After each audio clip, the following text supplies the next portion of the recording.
രണ്ടാം ഘട്ട സ്ഥാനാർത്ഥി പട്ടിക പുറത്തുവിട്ടിരിക്കുകയാണ് കോൺഗ്രസ്. കണ്ണൂരിൽ ടി.ഒ. മോഹനൻ സ്ഥാനാർത്ഥി, പെരുമ്പാവൂരിൽ മനോജ് മൂത്തേടൻ, എൽദോസ് കുന്നപ്പള്ളിക്ക് സീറ്റില്ല. 37 പേരുടെ ലിസ്റ്റാണ് പ്രഖ്യാപിച്ചത്. കൊച്ചിയിൽ മുഹമ്മദ് ഷിയാസ, ആറന്മുളയിൽ അബിൻ വർക്കി എന്നിവരുടെ പേരുകളാണ് വന്നിട്ടുള്ളത്. വിവരങ്ങളുമായി അൺഫിൽ ഡിസൂസ ചേരുകയാണ്. അൺഫിൽറ്റ, തർക്ക ഇടങ്ങളിലൊക്കെ സമവായമായി എന്നുള്ള തരത്തിൽ പേരുകൾ വരുന്നു. പ്രശ്നങ്ങൾ ഇനിയാണ് ഉടലെടുക്കാൻ പോകുന്നത്. പുതിയതായി വന്ന പട്ടികയുടെ വിവരങ്ങൾ എന്തൊക്കെയാണ്? ഏറ്റവും കൂടുതൽ ശ്രദ്ധേയമാകുന്നത് എല്ലാവരും കാത്തിരുന്നത് കണ്ണൂരിൽ തീരുമാനമായിരിക്കുന്നു. കണ്ണൂരിൽ കെ സുധാകരന് സീറ്റില്ല. കെ സുധാകരന് പകരം അവിടെ ടി.ഒ. മോഹനൻ, അത് മുൻ മേയറായിരുന്ന ടി.ഒ. മോഹനനാണ്. അതേസമയം കെ സുധാകരനാട്ടെ വഴങ്ങി പാർട്ടിയുടെ ഹൈക്കമാൻഡിന്റെ സമ്മർദ്ദത്തിൽ ഒടുവിൽ തന്നെ അദ്ദേഹം വഴങ്ങി വന്നപ്പോഴും അദ്ദേഹം ഡൽഹിയിൽ നിന്ന് മടങ്ങി വരുമ്പോഴും ഏറ്റവും ഒടുവിൽ അത് മല്ലികാർജ്ജുൻ ഖാർഗെയോട് അദ്ദേഹത്തിന്റെ നോമിനിയായി റിജിൽ മാങ്കുട്ടിയുടെ പേര് അദ്ദേഹം പറഞ്ഞതിന് ശേഷമാണ് മടങ്ങി വന്നത്. പക്ഷെ അവിടെ റിജിൽ മാങ്കുട്ടി ഇല്ല. ഹൈക്കമാൻഡ് നേരത്തെ നിശ്ചയിച്ചത് പേരാരാണോ ആ പേര് തന്നെയാണ്. അതായത് ടി.ഒ. മോഹനൻ തന്നെയാണ്. കണ്ണൂരിലെ മേയറായിരുന്ന ടി.ഒ. മോഹന്റെ പേര് തന്നെയാണ്.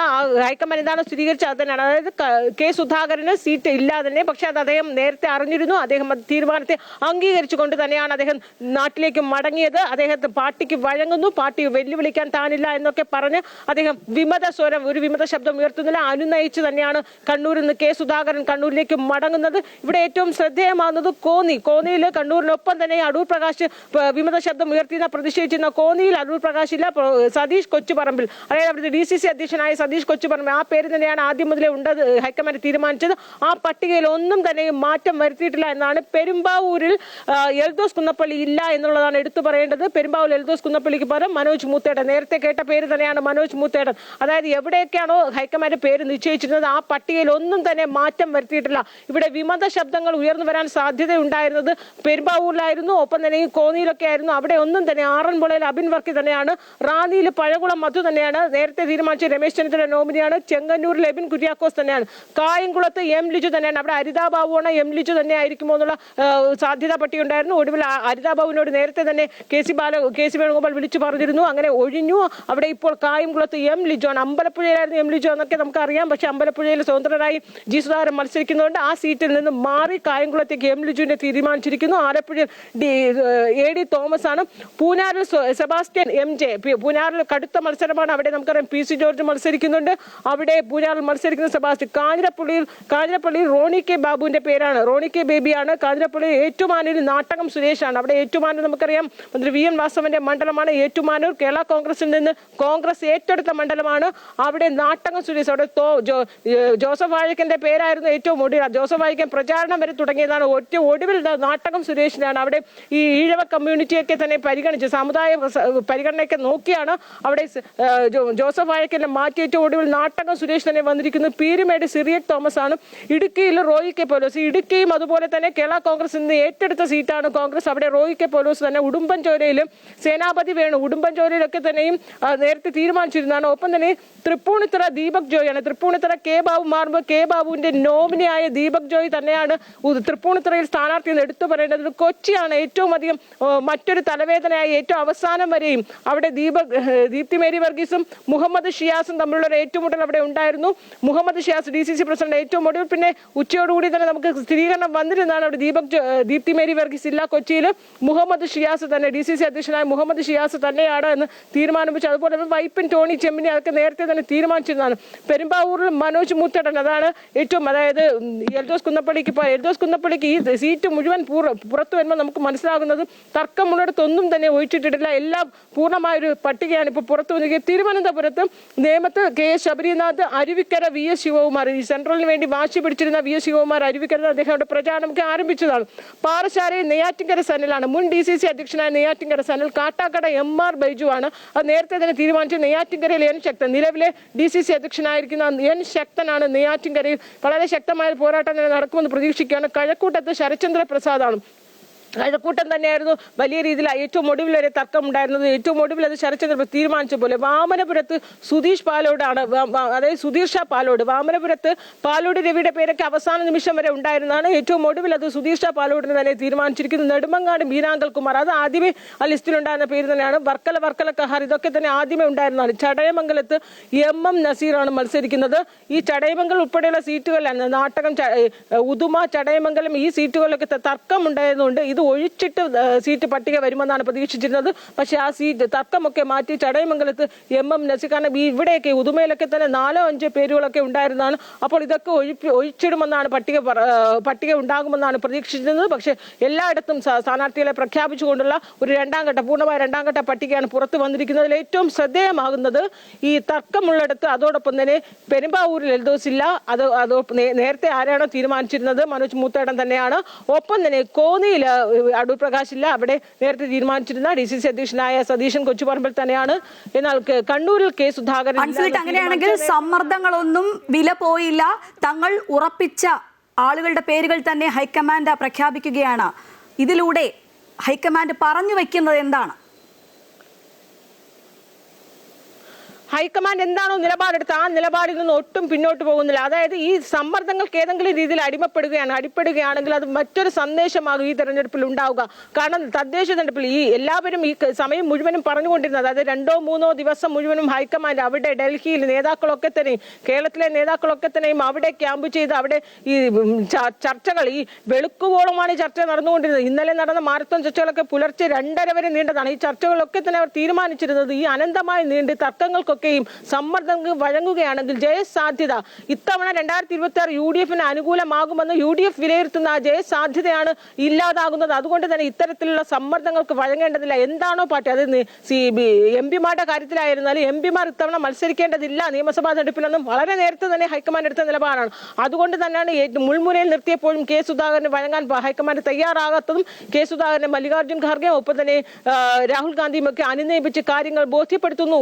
നമ്മൾ രാവിലെ ഇന്ന് ഈ പകൽ മുഴുവനും കണ്ട കാഴ്ചയാണ്. AK ആന്റണി അടക്കമുള്ള നേതാക്കളാണ് അദ്ദേഹത്തെ ഫോണിൽ വിളിച്ച് മണിക്കൂറുകളോളം സംസാരിച്ചു.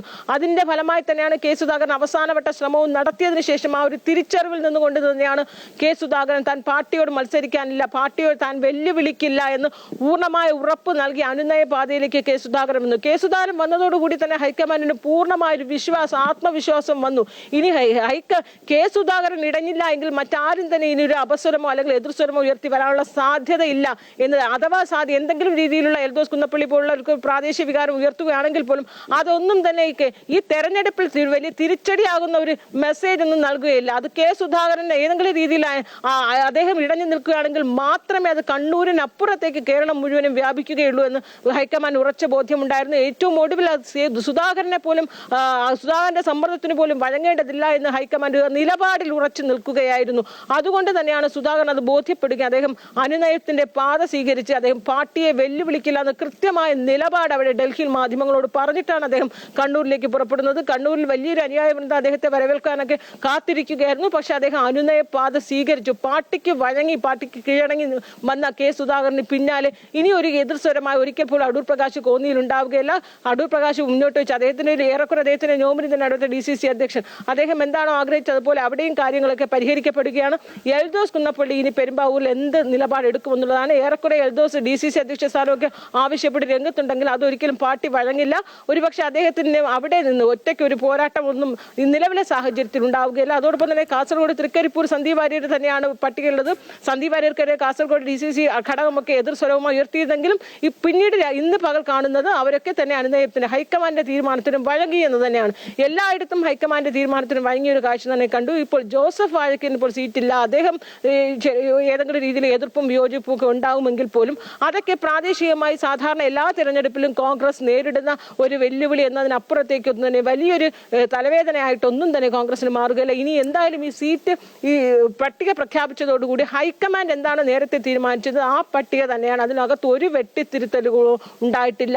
ഇന്ന് പകൽ മുഴുവൻ ഈ രാത്രി വരെ നമ്മൾ കണ്ട സമ്മർദ്ദങ്ങൾക്കൊന്നും തന്നെയും അടൂർ പ്രകാശ്, കെ സുധാകരൻ, ഈ എൽദോസ് കുന്നപ്പള്ളി അടക്കമുള്ളവർ ഉയർത്തി ഇവർ 3 പേരുമാണ് അവസാനം വരെയും.